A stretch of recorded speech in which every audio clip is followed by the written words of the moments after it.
Construction of a test, ठीक है। अब हम पढ़ने जा रहे हैं qualities of a good test में हमारे पास टेस्ट की रिलायबिलिटी होती है, उसके अलावा और क्या होता है? पिंकी आंसर करना चाहेंगी?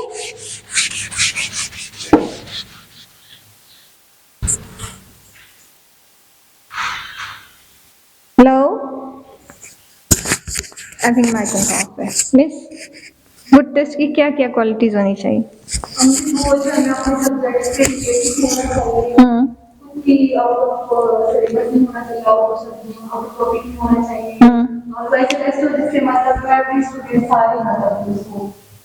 सोल्व कर सकें, मतलब जो ज्यादा लाइट स्टूडेंट्स हैं वो भी, और जो ज्यादा लाइट नहीं है वो भी, मतलब सारे स्टूडेंट्स। हाँ, ठीक है, वेरी गुड। तो इसके पास हमारे पास जो कैरेक्टरिस्टिक्स हैं गुड टेस्ट की, qualities of a good test, ठीक है। तो जो हमारे पास कैरेक्टरिस्टिक है वो सबसे पहले है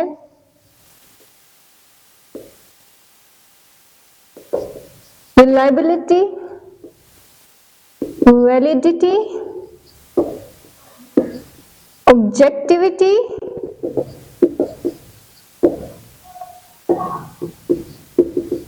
डिफरेंस,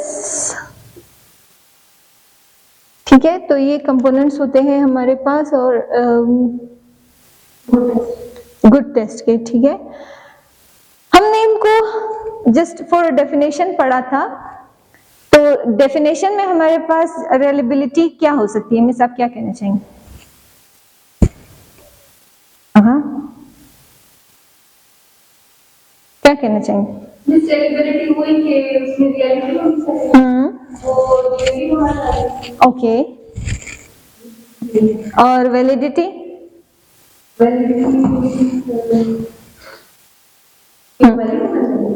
वैलिड क्या होना चाहिए? उसमें क्या चीज वैलिड होनी चाहिए? जो क्वेश्चन वगैरह देते हैं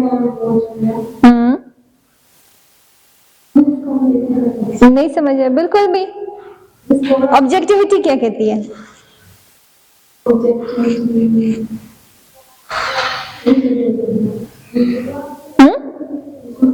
नहीं आई समझ, ठीक है। अच्छा, रिलायबिलिटी की जो अगर हम वर्ड टू वर्ड मीनिंग ले तो वो होती है डिपेंडेंसी और कंसिस्टेंसी, ठीक है। ठीक है, कंसिस्टेंसी क्या होगी? उसकी जो डिपेंडेंसी है वो किस चीज पर होगी, ठीक है। फॉर एग्जाम्पल, आप टेस्ट दे रहे हो, टेस्ट में जो आपकी जो आपने कंस्ट्रक्ट किया है वो आपके उसमें कंसिस्टेंसी नहीं है, सीक्वेंस नहीं है, ठीक है। एक क्वेश्चन ऑब्जेक्टिव का ऊपर है, एक क्वेश्चन ऑब्जेक्टिव का नीचे है, तो ये चीजें ऐसा नहीं हो, ठीक है। कंसिस्टेंसी होनी चाहिए। डिपेंडेंसी ये कहती है कि आपका जो टेस्ट है वो डिपेंड होना चाहिए आपके सिलेबस पर, जो सिलेबस आपने दिया। फॉर एग्जांपल, मैं आपको सिलेबस देती हूँ 4 चैप्टर्स का, ठीक है, और आपको जो टेस्ट है वो देती हूँ उन 4 चैप्टर्स का जिसका मैंने आपको सिलेबस दिया ही नहीं है, ऐसा है, ठीक है। तो ये सारी चीजें रिलायबिलिटी में या एक टेस्ट के कंस्ट्रक्शन में हमारे पास नहीं होनी चाहिए। इसके अलावा टेस्ट की जो रिलायबिलिटी है वो कंसिस्ट करती है इसकी स्टेबिलिटी पर। क्या ये स्टेबल है, able to given by student है या नहीं, ठीक है। इसके अलावा टेक्निकली अगर हम देखें, the theoretical definition reliability is the proportion off score variance that is caused by systematic variation in the proportion of test taker। मतलब मैं यहाँ पर लिखती हूँ, देन आप उसको पढ़ के डिफाइन करो कि क्या कह रहा है।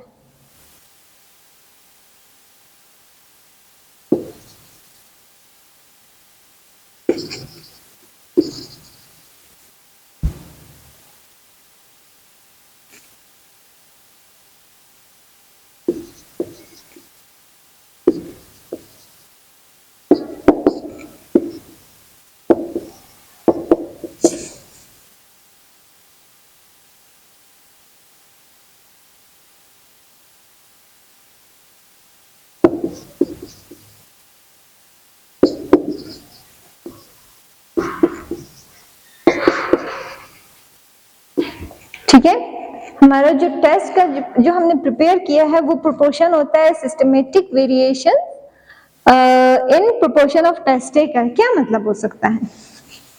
मतलब टेस्ट टेकर्स ने स्कोर्स कैसे कैसे डिस्ट्रीब्यूट किए हैं, मतलब ये द ब्लैंक्स वगैरह कितने क्वेश्चंस के हैं, और उसके अलावा मतलब जो टेस्ट टेकर है, जो भी एग्जामिनर है या जो इसमें टेस्ट में टीचर है, उसको कम से कम इतना पता होना चाहिए कि वो कोर्स में स्कोर्स को कैसे डिस्ट्रीब्यूट किया है, ऑब्जेक्टिव कितने मार्क्स का डाला है, सब्जेक्टिव कितने मार्क्स का है। अगर वो लॉन्ग क्वेश्चन है, वो बहुत ज्यादा एक्सप्लेनेशन वाला क्वेश्चन है, तो उसमें कम से कम 8 9 10 ऐसे मार्क्स होने चाहिए। ये तो नहीं कि वो बहुत लंबा क्वेश्चन है उसमें 2 मार्क्स दे दिया हो।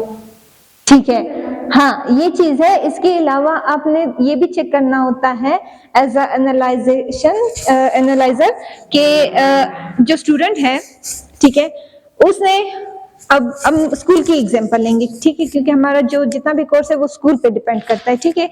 हम यूनिवर्सिटी को भी ले सकते हैं, लेकिन स्कूल इज मोर अप्रोप्रिएट, ठीक। स्कूल में आपने क्या करना है कि अगर मिड टर्म, एक मिड टर्म होता है, एक फाइनल टर्म, ऐसे ही है ना। तो मिड टर्म में स्टूडेंट ने अच्छा वो किया है, परफॉर्म किया है, लाइक 100 में से 80% स्कोर किए हैं, जबकि फाइनल में वो वापस पीछे हो जाता है, 75 ले लेता है, 70 ले लेता है, ठीक है। तो ये चीज नहीं होनी चाहिए, ठीक है। ये चीज क्यों नहीं होनी चाहिए? इस वजह से जो आपका टेस्ट है वो रिलायबल होना चाहिए, आपके टीचिंग में भी इतनी रिलायबिलिटी होनी चाहिए कि जो स्टूडेंट है वो उतना ही गेन करता जाए जैसे कि मिड टर्म में गेन किया, और वो वैसे ही टेस्ट को सॉल्व कर सके जैसे कि पहले वो करता है, ठीक है। इसके अलावा हमारे पास टेस्ट ऑफ रिलायबिलिटी है, इंटरनल एंड एक्सटर्नल रिलायबिलिटी, ठीक है। इसके हमारे पास 2 टाइप्स होती हैं, एक्सटर्नल एंड इंटरनल। क्या है इन दोनों से क्या मुराद?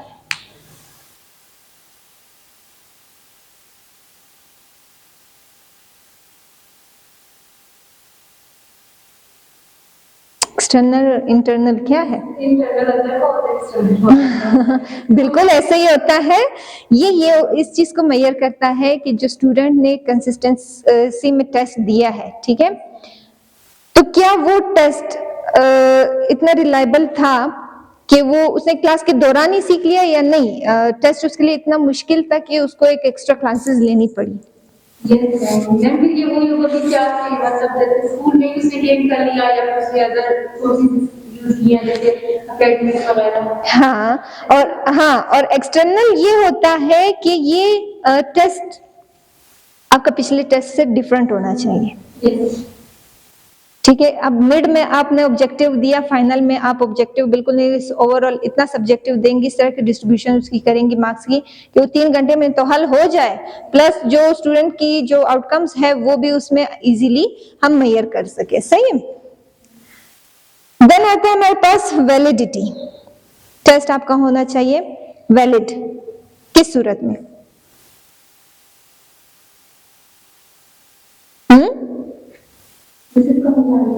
बिल्कुल आइडिया नहीं है। अच्छा, आपका टेस्ट वैलिड कैसे होगा कि मैं कहूँ वाह भाई ये है टेस्ट, ऐसा होना चाहिए पेपर? मतलब कि मैम वो मतलब ठीक से बना हुआ हो, उसके बाद उसमें सारा कुछ वही हो जिसको कोर्स से रिलेटेड हो, और उसके बाद इंस्टीट्यूशन हो चाहिए। Very good. हमने ये वैलिडिटी में हम ये मेजर करते हैं कि स्टूडेंट को आपने जज किया या मेजर किया स्टूडेंट की एबिलिटी को विद इन एकेडमिक्स, ठीक है, और आउट ऑफ एकेडमिक्स, ठीक है। तो वैलिडिटी में आप ये चीजें चेक करते हो कि स्टूडेंट को जो आपने कोर्स कंटेंट दिया था क्या उसकी लर्निंग हुई, ठीक है। आपका जो टेस्ट है उसी कोर्स के मुताबिक है, और वो स्टूडेंट इजीली उसको अटेम्प्ट कर सकता है क्योंकि उसने क्लास में सब कुछ सीख लिया था अपनी टीचर से। उसके अलावा आपने मेजर किया स्टूडेंट की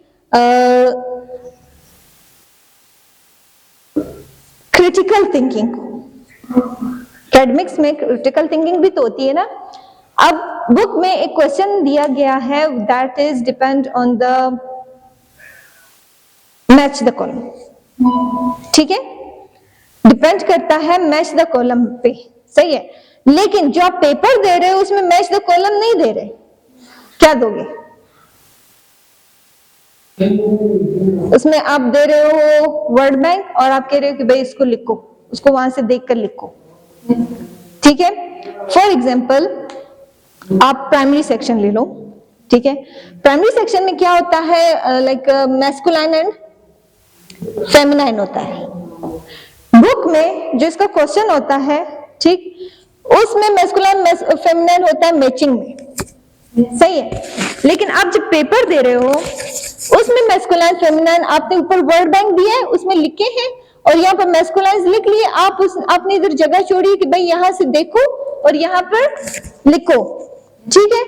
तो ये हो गई आपकी वैलिडिटी कि आपने पूछी तो वही चीज है, लेकिन थोड़ा सा उसका जो क्रिएटिविटी है या उसकी लर्निंग है उसको जज करने के लिए आपने थोड़ा सा उसको चेंज किया कि स्टूडेंट एबल है या नहीं, ठीक है।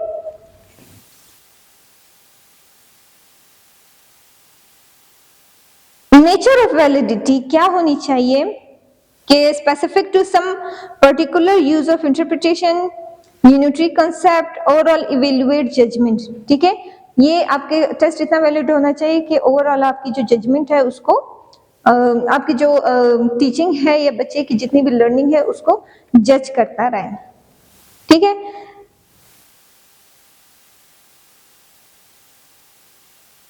Factors that influence validity, that is test item, poor construction of test, improper arrangement, identification patterns to answer और unclear direction है, सही है।